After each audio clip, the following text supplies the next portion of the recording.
Pollyanna.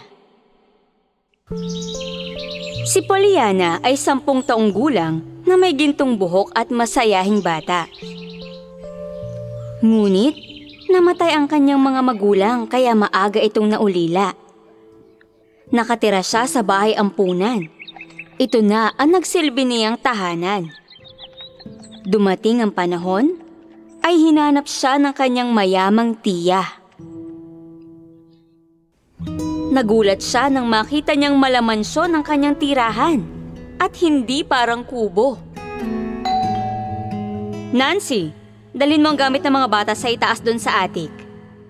Salamat po sa pagtanggap sa akin. Tama. Mukhang wala na akong magagawa. Sundan mo si Nancy papuntang kwarto at huwag kang maliligaw. Ang ganda dito. Talaga? Opo, napakalawak ng espasyo. Nakikita mo ba? Tanaw dito sa bintana ang labas. Binigay ni Tia ang pinakamagandang kwarto. Tanaw mo nga dito ang mga bagay sa labas.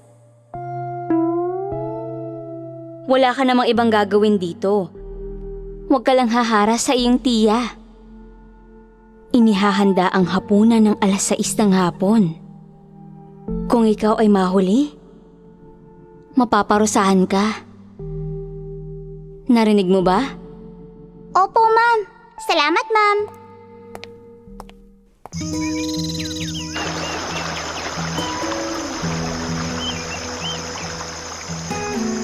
Ang ganda ng bahay na ito. Siguradong magugustuhan ito ni Inay at Itay.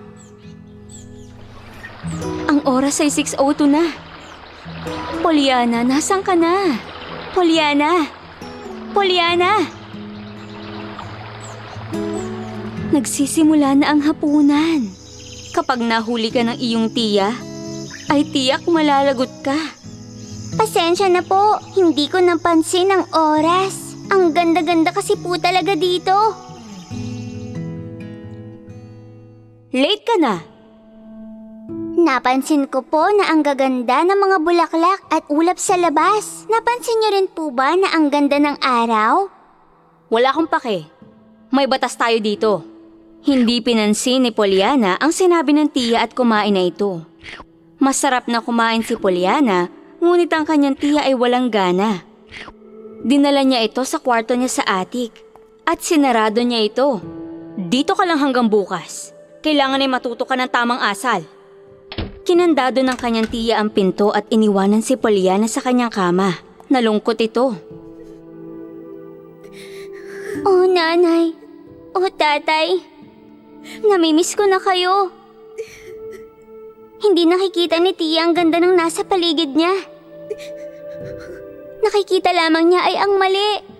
Sana ay nandito kayo para tulungan ako. Nabaling ang tingin ni Pollyanna sa labas.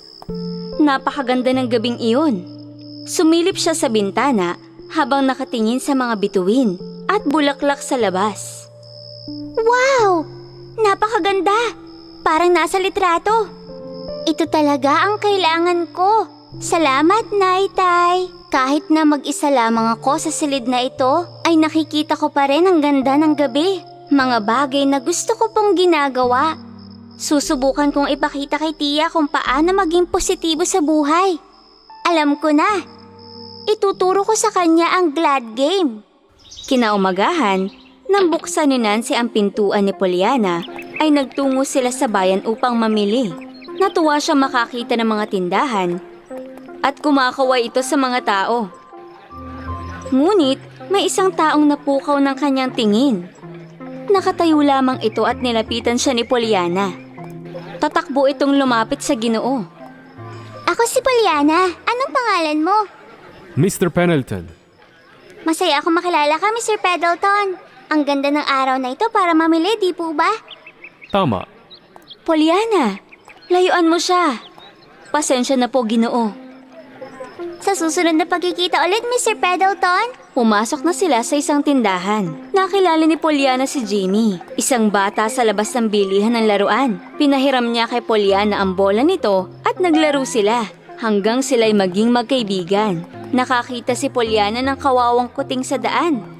Mukhang malungkot at mag-isa ito. Kaya, kinuha niya ito. Mukhang kailangan ng tirahan ng kuting na ito.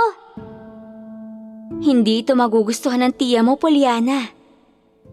Kailangan maging mabuti sa nangangailangan. Pagka-uwi nila, ay pinakita ni Pollyanna ang kuting sa kanyang tiya. Daisy po ang pangalan niya. Bawal ang hayop sa loob ng bahay. Kadiri! Malungkot at gutom siya. Ilalagay ko siya sa attic para makita niya mga ibon sa labas ng bintana at masinagan siya ng araw. Hindi mo mararamdamang andito siya. Kada linggo, ay sumasama si Pollyanna sa pamimili kay Nancy sa bayan. Lagi din itong nakikipaglaro kay Jamie. Naging matalik silang magkaibigan. Itinuro niya dito ang laro niyang Glad Game. Simple lang ang glad game. Anong rason bakit ka nalulungkot?